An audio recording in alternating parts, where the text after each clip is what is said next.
This video contains sensitive courtroom testimony. Viewer discretion is advised. This content is intended for educational and entertainment purposes only. Obama at Diddy's mansion. Can you believe this? That's exactly what one of Diddy's former house staff just claimed, and the courtroom froze. The judge couldn't believe it. You could hear a pin drop. Why would the former president be named in a case tied to secret parties, power, and hidden tapes? Is this just a distraction, or the start of something far bigger than we imagined? What you're about to hear will leave you questioning everything.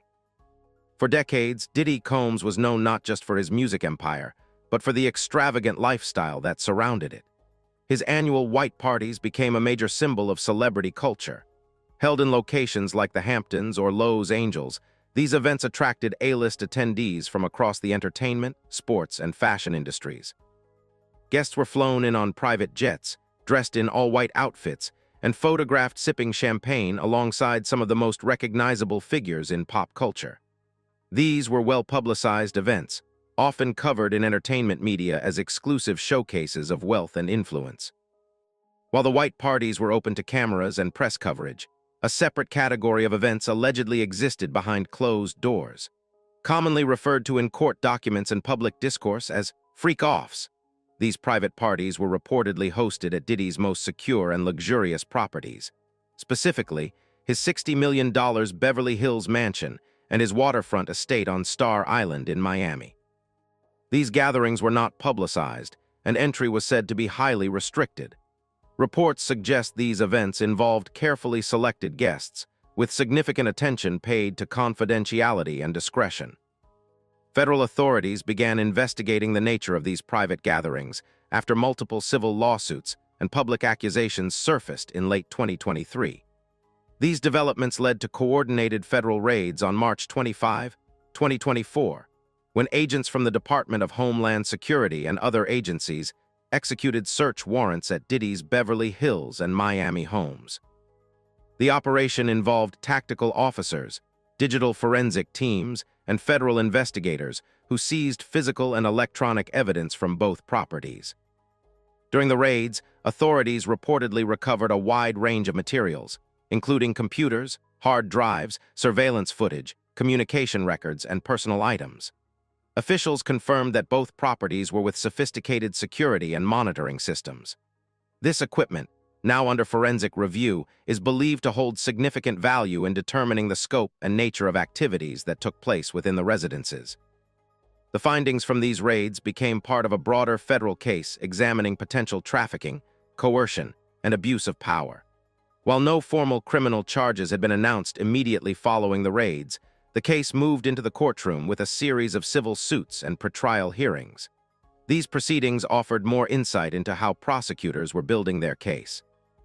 In early 2025, preliminary court appearances began drawing significant media attention.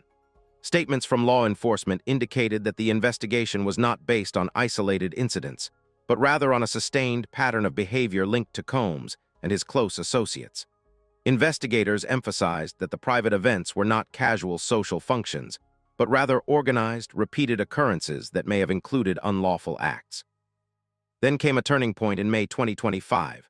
On May 5th, new testimony was presented in court as part of an evidentiary hearing. Attorneys representing plaintiffs, along with federal officials, submitted portions of the material gathered from the Beverly Hills raid as formal evidence. Among the items entered into the record were video surveillance logs, archived communications, and guest list records from multiple events. Testimony presented during the hearing included statements from individuals who had worked at the properties or had attended the events under investigation. Witnesses described strict security protocols, rooms reserved for specific guests, and a culture of silence that surrounded the gatherings. While the identities of some individuals were protected under court order, the contents of their statements suggested they had been instructed not to speak about what occurred behind closed doors. One of the most shocking revelations of the May 5th hearing involved security footage, reportedly showing individuals being led into restricted areas of the home without knowledge of what was occurring in other parts of the house. This footage, described in court but not released to the public, became a central piece of evidence in the hearing. Legal analysts following the case said this marked a significant development, as it may help prosecutors establish how the events were structured and who was involved in facilitating them. The court also reviewed digital communications that prosecutors claim demonstrate coordination between Combs and others in organizing these gatherings.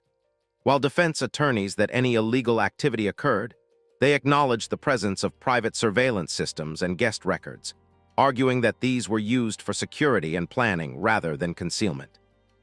At the conclusion of the hearing, the judge granted a motion to seal certain materials due to the potential risk of witness retaliation. However, the court confirmed that the investigation remains active and that the materials presented would be included in future proceedings. The judge also acknowledged the seriousness of the evidence already submitted and indicated that further developments would follow as forensic analysis continues. Beyond the shocking courtroom testimony and hard evidence presented so far, something else is unfolding. Former members of Diddy's own staff are now stepping forward, one by one, revealing disturbing details from inside his homes. Let's walk you through what they've exposed. For 2 years, from 2007 to 2009, David James served as Diddy Combs' personal assistant. His job was not just professional. It was personal, intimate, and deeply embedded in the daily operations of one of music's most powerful figures. Now, years later, James is one of the most critical witnesses in the growing case against Combs, and his testimony is painting a troubling picture. James first met Diddy during his early years in the entertainment industry. Like many others who worked behind the scenes, he was ambitious and eager to make his mark. Landing a role in Diddy's inner circle was a significant opportunity. As a personal assistant, he was expected to handle travel arrangements, manage schedules, and support Combs through the whirlwind of his business and celebrity life.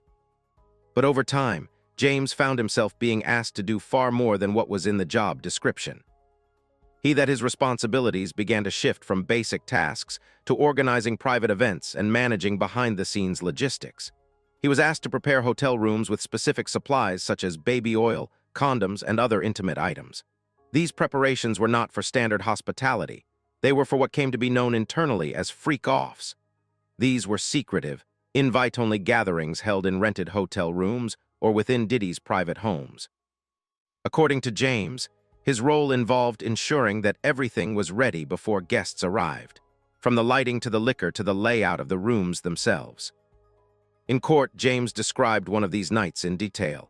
He said that on one occasion, he entered a hotel suite to deliver an iPod, only to find Combs' then-girlfriend Cassie Ventura lying on a bed with an unidentified naked man present.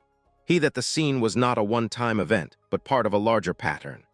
James stated that these kinds of encounters were frequent, and that he had been instructed never to speak about them. James also spoke about Combs' drug use. He recalled carrying a bag for his boss that was filled with pill bottles and prescription medications. He said it was routine for Combs to use these substances during parties and private moments. On more than one occasion, James said he was sent to acquire drugs or to arrange deliveries in coordination with these private events.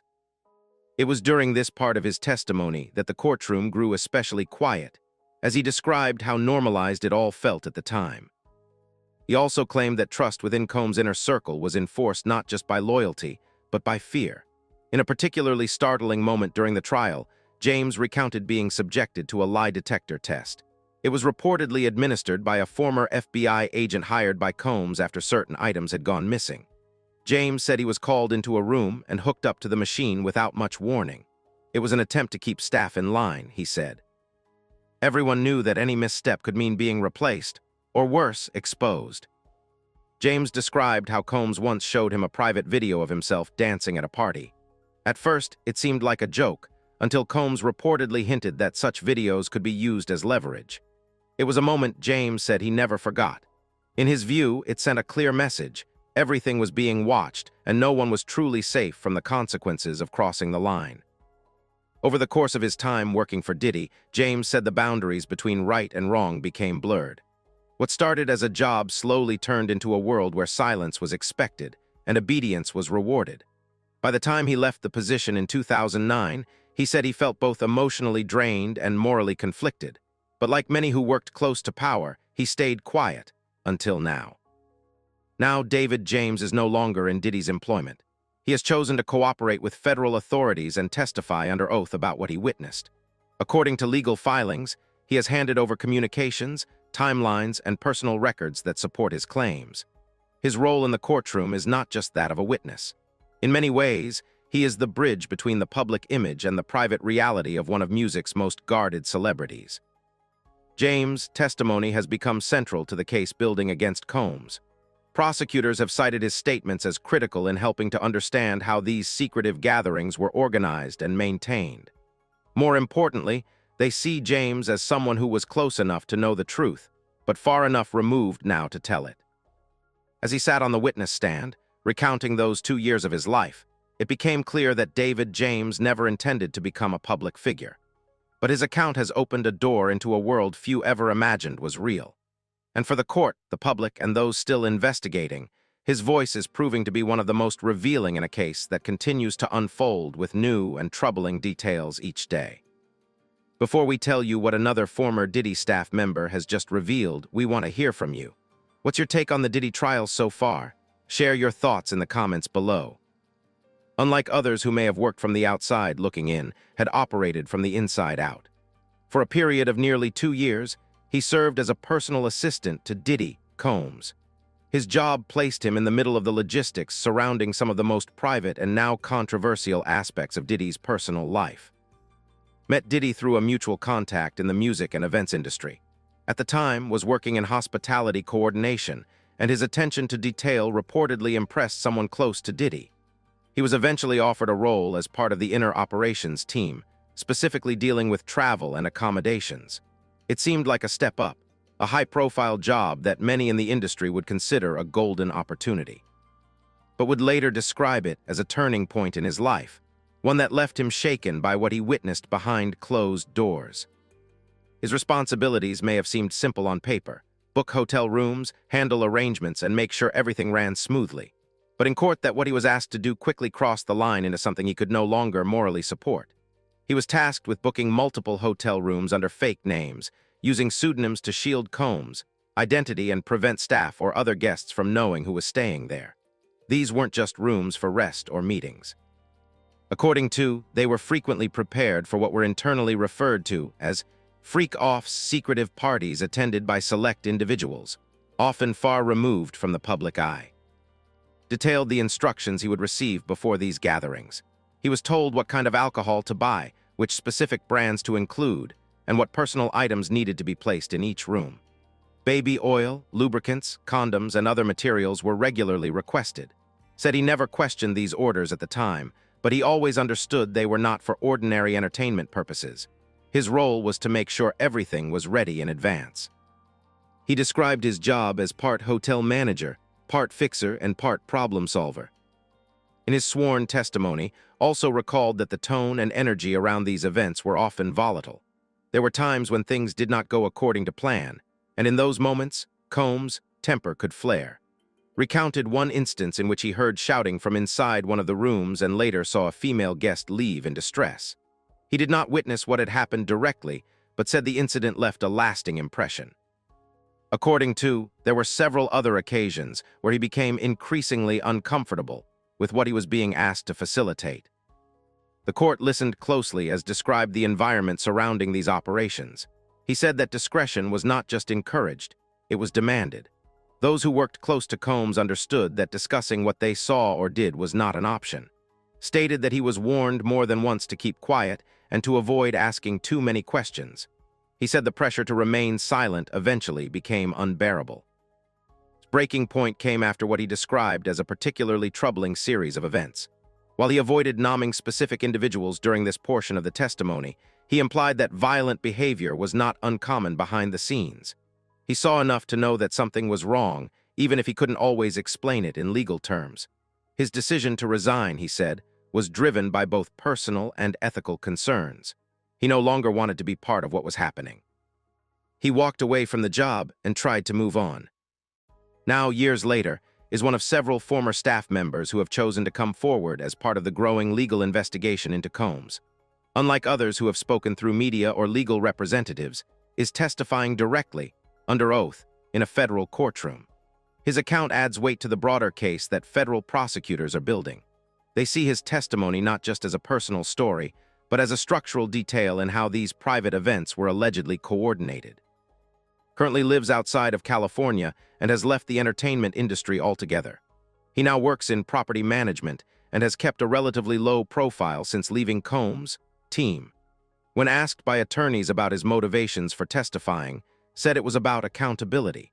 He believes that what happened during those years should no longer be kept secret, especially now that the allegations have escalated into federal scrutiny. Now let's tell you about another major name from Diddy's inner circle, someone who was extremely close to him. And out of all the revelations so far, his might be the most surprising yet. When Gene Deal speaks, people listen. His voice is not just that of a former employee. It is the voice of someone who once stood at the very edge of Diddy Combs' private world. As a bodyguard for Combs during the 1990s, Deal was present during some of the mogul's most formative years. What he witnessed back then, according to him, was far more than just celebrity excess. In recent years, Deal has come forward with information that has deepened the public's understanding of the ongoing legal storm surrounding Combs. His revelations have been shared through various interviews, and each time, his words add another layer to the growing list of allegations.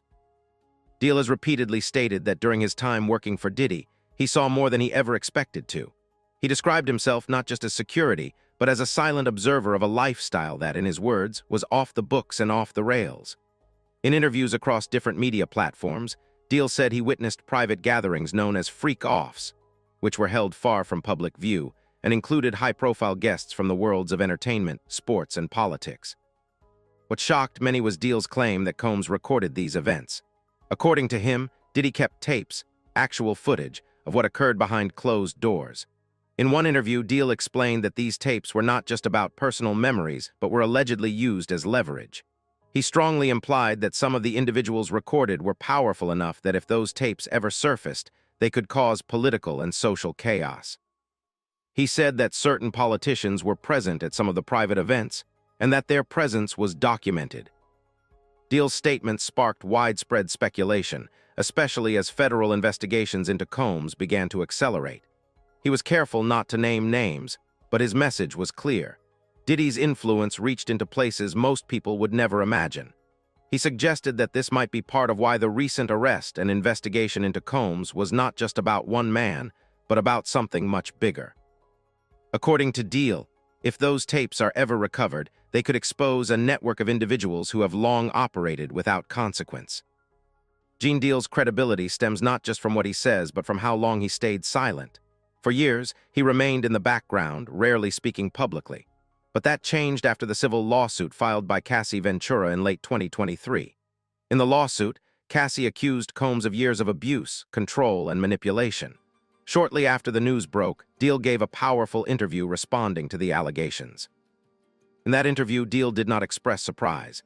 Instead, he said that what Cassie described mirrored patterns he had seen before. He spoke about Combs' behavior in the 1990s and how the atmosphere around him was always intense, highly controlled, and emotionally unstable. Deal said that Cassie's story gave credibility to things he had long kept to himself, and that her bravery in speaking out encouraged others, including himself, to break their silence. Deal also described a culture of fear within Combs' circle. He said that everyone around Diddy understood the unspoken rule: stay quiet or face the consequences. He admitted that even as security, he often felt powerless to intervene in situations that made him uncomfortable. Looking back, he expressed regret for staying silent for as long as he did. Now, he feels it is his responsibility to speak up, especially with the trial bringing so many secrets into the public eye. What makes Deal's revelations even more significant is the timing. As federal agents raided Combs' homes in early 2024, and as new witnesses came forward in court, Deal's interviews started gaining renewed attention. Viewers began to connect what he had described in the past with what prosecutors were now presenting in courtrooms. His consistent accounts of secret parties, security protocols, and high-profile guests helped frame a narrative that no longer seemed exaggerated. Another name from Diddy's circle came forward with a troubling complaint, not just about the freak-offs, but about the everyday environment around Combs. According to this staff member, even on regular days, working under Diddy didn't feel safe. In 2017, a lawsuit was filed that, at the time, didn't make major headlines. But today, in the midst of a federal investigation into Diddy Combs and as new witnesses come forward, that lawsuit is being seen in a very different light. The woman behind it is Cindy, a former personal chef who worked closely inside Combs' home. Her role may have seemed simple from the outside, preparing meals, managing the kitchen, and overseeing food service. But according to legal filings, what she experienced while working for the music mogul was far from ordinary. Cindy claimed in her lawsuit that during her time as Combs' chef, she was subjected to repeated sexual harassment and degrading treatment. One of the most disturbing allegations she made was that she was regularly asked to serve meals to Combs and his guests immediately after they had engaged in sexual activity. Often, she said, they were still nude or partially dressed when she entered the room with their food. It was a situation that left her deeply uncomfortable, but one she felt pressured to tolerate in order to keep her job. According to the lawsuit, these incidents were not isolated. Alleged that this happened on multiple occasions and was presented as part of the job, not as something unusual. The environment inside the home, she said, made it clear that speaking up or showing discomfort was frowned upon.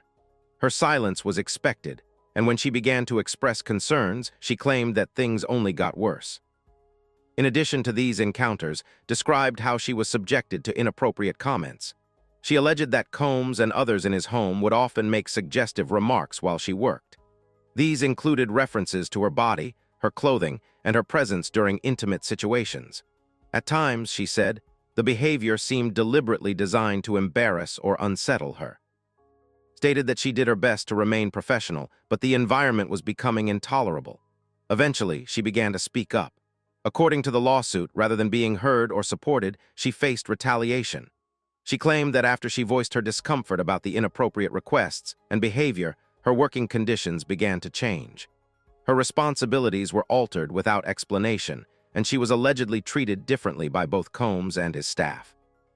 The most serious consequence, she said, came in the form of dismissal. Claimed that she was ultimately terminated from her position in retaliation for raising concerns about the sexual harassment she experienced.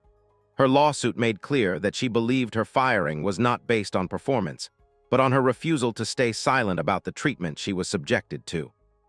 The lawsuit filed by in 2017 stood out because it came at a time when stories of workplace abuse in Hollywood and the music industry were starting to surface more frequently. Still, her case did not draw the kind of widespread media coverage seen in other high-profile accusations. In the years that followed, it remained largely in the background, until now. As new federal investigations examine Combs' behavior, including alleged misconduct at his homes and private events, his allegations have taken on new relevance. The environment she described mirrors some of the patterns now being investigated. A place where power was unchecked, where staff felt pressured to remain quiet, and where even routine tasks like serving a meal could become a source of humiliation. Now let's get to the most awaited and surprising part, the one question many of you have been wondering about. How is former President Obama connected to Diddy? Let's break it down. Of all the revelations to come out of the growing investigation into Diddy, Combs, few have left the courtroom, and the public more stunned than the unexpected connection to the name of former President Obama. Not because Obama himself attended any of the now infamous freak-off parties, and not because he was ever associated with Diddy's inner circle. In fact, there is no evidence, no allegation, and no testimony suggesting that President Obama was ever present at any of these gatherings. Yet his name surfaced in court in one of the most bizarre and unsettling ways imaginable, through the shape of a drug. During a recent hearing, a witness that ecstasy pills used by Combs and his associates were molded to resemble the face of President Obama. This was not speculation or rumor. It was stated under oath in a federal courtroom, and confirmed as part of the alleged drug environment surrounding Combs' secretive parties. These pills were described as part of the routine drug use tied to the events held at his Beverly Hills mansion and Miami estate. For many, this strange detail raised more questions than answers. Why would a drug be shaped like a former president? Why, out of all the public figures in the world, would someone choose to imprint the face of Obama on a party drug? Was it a form of mockery, a twisted symbol of power, or simply a bizarre novelty item from a drug manufacturer that found its way into the wrong hands? Whatever the explanation, one thing is clear. This small, symbolic pill has taken on a much larger meaning in the public narrative surrounding Combs. It became a focal point not because of its chemical content, but because of what it seemed to represent. In a trial already filled with shocking allegations of abuse, manipulation, and secret recordings, This detail hinted at an underlying attitude of invincibility, where even the likeness of a president could be used casually in a world shielded by fame and money. Prosecutors did not dwell on the pill for long. Their job is to build a case based on evidence, not symbolism. But its mention was enough to stir headlines, social media debate, and deeper speculation about just how far removed Combs' private world had become from ordinary norms. In legal terms, the Obama-shaped ecstasy pill may not be a criminal offense on its own. But in the court of public opinion, it was viewed as a disturbing signal, a piece of insight into a lifestyle fueled by excess, arrogance, and the normalization of behavior that many would find unthinkable. For his part, Combs has not addressed the pill publicly. His legal team has remained focused on denying the more serious charges tied to trafficking, abuse, and conspiracy. When asked about the drug reference, they have either declined comment or redirected focus to the broader defense strategy. As a result, the question still hangs in the air. Why was there a pill shaped like Obama in the middle of a drug-fueled party environment allegedly organized by one of the music industry's biggest names? Observers and commentators have weighed in with their own interpretations. Some argue it was nothing more than a flashy, manufactured novelty, one of many in an industry where image and shock value go hand in hand. Others see it as a darker symbol, one that speaks to how power can be warped, how even the most respected icons can be turned into tokens within private circles that operate without oversight. The pill itself, now part of evidence collected in the ongoing federal case, may never be publicly shown, but its impact is already being felt. It has sparked conversation about how deep the culture of indulgence and protection may run in the entertainment industry. It has raised uncomfortable questions about what is tolerated behind closed doors and how far some individuals will go to feel untouchable. The broader trial will continue, with more serious charges and testimonies taking center stage. But for many watching from the outside, the pill was a moment of clarity. It offered a symbol of how strange, how disconnected, and how bold the private world of Diddy may have become. And while the court will ultimately focus on legal facts, the public is left with an image that may be impossible to forget.